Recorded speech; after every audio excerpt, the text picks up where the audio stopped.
একদিন এক মহাপুরুষ খুব শ্রান্ত ও তৃষ্ণার্ত হয়ে রাস্তা দিয়ে যাচ্ছিলেন। এমন সময় এক মুদির সঙ্গে দেখা হলো। তিনি একটু জল চাইলেন। খুব সেবা যত্ন করে মুদি তাঁর পিপাসা ও শ্রান্তি দূর করলে। খানিক বাদে মহাপুরুষ ঘুমিয়ে পড়লেন। মুদি দেখলেন তার উত্তরীয়টি অনেক জায়গায় ছেঁড়া। সে সেটি রিপু করে রাখলে।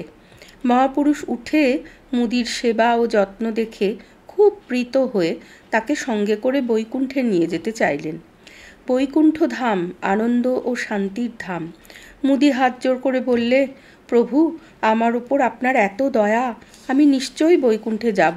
তবে ছেলে পেলেগুলোর জন্য সব কিছু একটু গুছিয়ে দিয়ে যেতে চাই। আমায় 7 বছর সময় দিন। গুরু সময় দিয়ে চলে গেলেন। 7 বছর পার হলো।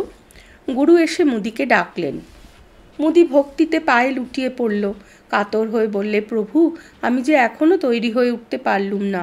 ছোট ছেলেটার দুর্দশার শেষ নেই। তার উপর নানা ঝঞ্ঝাট নিয়ে আর সামলাতে পারছি না। আপনি আর 7টি বছর সময় দিন।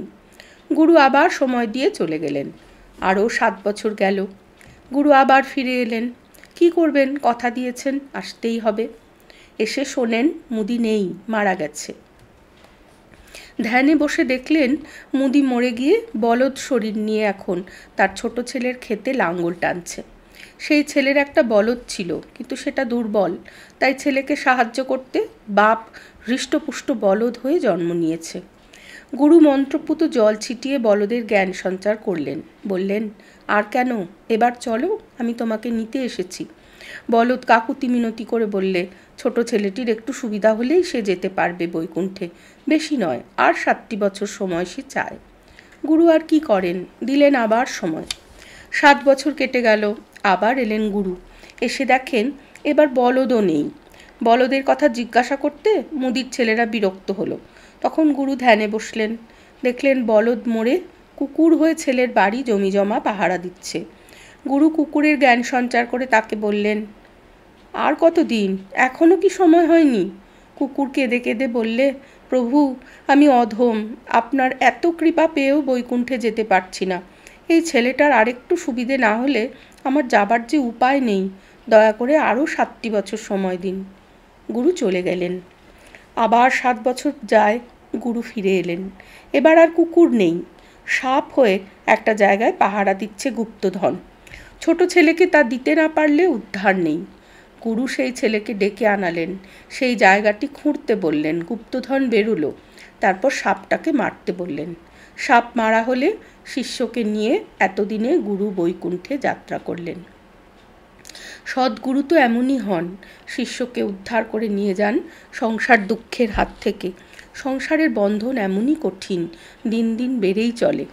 বন্ধন কাটিয়ে আমরা এগোতে পারি না আনন্দধামের দিকে। সংসারে যখন অসহ্য যন্ত্রণা ভোগ করি, তখন ত্রাহি ত্রাহি চিৎকার করি, হে মধুসূদন, রক্ষা করো, বাঁচাও এ নরক যন্ত্রণা থেকে। গতাগতেন শ্রান্তোস্মি দীর্ঘ সংসার বর্তমসু গর্ভবাসে মহদ্দুঃখং ত্রাহি মাং মধুসূদন। কিন্তু এমনই সংসারে আসক্তি যে আবার ভুলে যাই। আসক্তি সংসারের মূল। আসক্তি কাটাতে হবে। প্রহ্লাদের মতো অনন্য ভক্তি নিয়ে ডাকতে হবে তাকে। তবেই অশুভ কেটে যাবে, তাঁর দর্শন হবে।